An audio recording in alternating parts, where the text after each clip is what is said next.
Hello, everyone. This is Dr. Adriel Bowles of Hobnob Games. This is the 7th tutorial of our intermediate series. And today we're going to be talking about what I call red zone poker. As always, you can find us at hobnob.games, where you can download this video along with all of our tutorial videos, and where you can also download and play on our poker app. Okay, so to get started with this concept of red zone poker, I want to back up for a moment. And this is a slide that we had from our previous tutorial, in which I talked about why do we care about elasticity? Because red zone poker is really a follow-up to this concept of elasticity. And specifically, I want to talk about this scenario here. This is a scenario where you're value betting, meaning that you likely have the best hand. And our opponent is inelastic, meaning the size of our bet is not going to influence their decision to call or fold. When you're in this scenario, this is what I personally refer to, and you've never heard this term before because I literally made it up, but I call this the red zone. This is what I call poker red zone scenario. And it's an extremely important scenario. All right, but obviously I'm stealing a term here from football because the term red zone is really a football term. And if you're a football fan, then you know what red zone is and you're very familiar with this concept. But for those of you that are not football fans, it's very easily explained. So imagine if you're a football team and you are on offense and you're driving the ball this way down the field, trying to get the ball into the end zone. Once you get within 20 yards of the end zone, so within 20 yards of scoring a touchdown, in football, this is referred to as the red zone. And this is critical. And all good coaches, of course, understand and recognize when they're in the red zone, both whether you're on offense or on defense, because now the field shrinks and your strategy needs to change accordingly. Well, kind of in football, if you are in the red zone, it's important that you have a big opportunity to score a touchdown.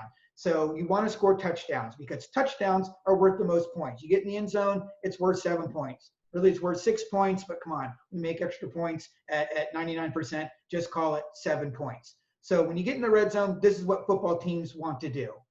But sometimes you come up a little bit short. If you don't get all the way into the end zone and score a touchdown, you still have an opportunity to hit a field goal. It's not worth as many points, so you did not get maximum value in this scenario, but you still came in with something. You still scored 3 points. That's pretty good.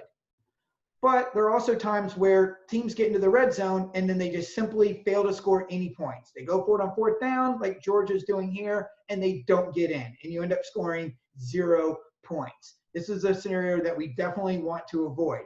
In football, the elite teams score touchdowns when they get in the red zones. The mediocre teams, they kick field goals. And the very bad teams, well, they do what Georgia did here.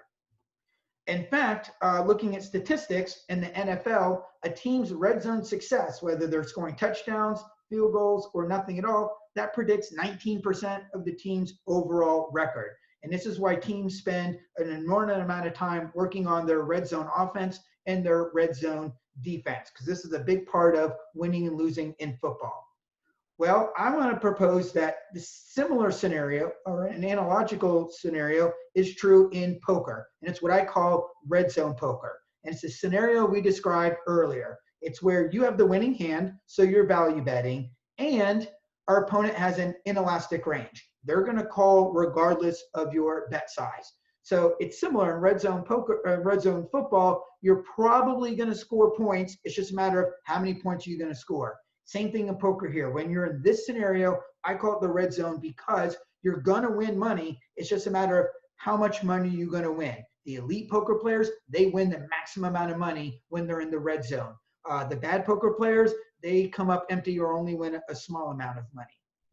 So, all right, how do we know that our opponent is inelastic? And this is important because we have to be able to recognize not only do we likely have winning hand, but our opponent is inelastic.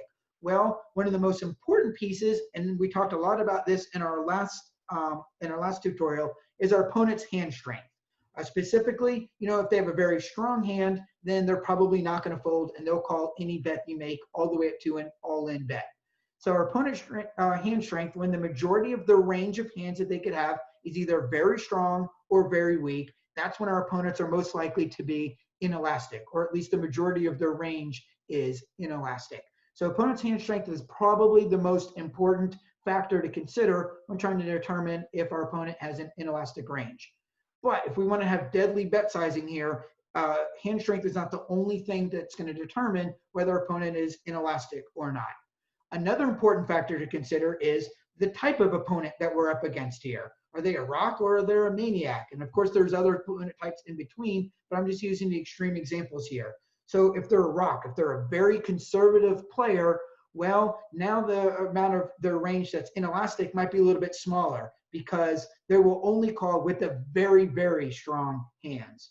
Whereas a maniac is the exact opposite. They might have a very strong, very a medium or maybe even a weak hand, and they'll still call your all in because they're a maniac player. They don't need the nuts in order to get all their chips in the middle. So this is really important to recognize because if you're up against the rock, then they're a little less likely to be inelastic. If you're up against a maniac, more likely. Our opponent's stack size, another really important factor to consider here. So as an extreme example, let's say that our opponent is playing very short stacked, and so there's $100 in the pot, and they only have $100 behind. Well, here, even a rock might be inelastic and willing to call all in because they've only got $100 left. So if they have any pair at all or any type of draw at all, they're simply not going to fold. So it's important to recognize our opponent's stack size. On the opposite end, we might be really deep where there's $100 in the pot, but we've still got $1,500 behind.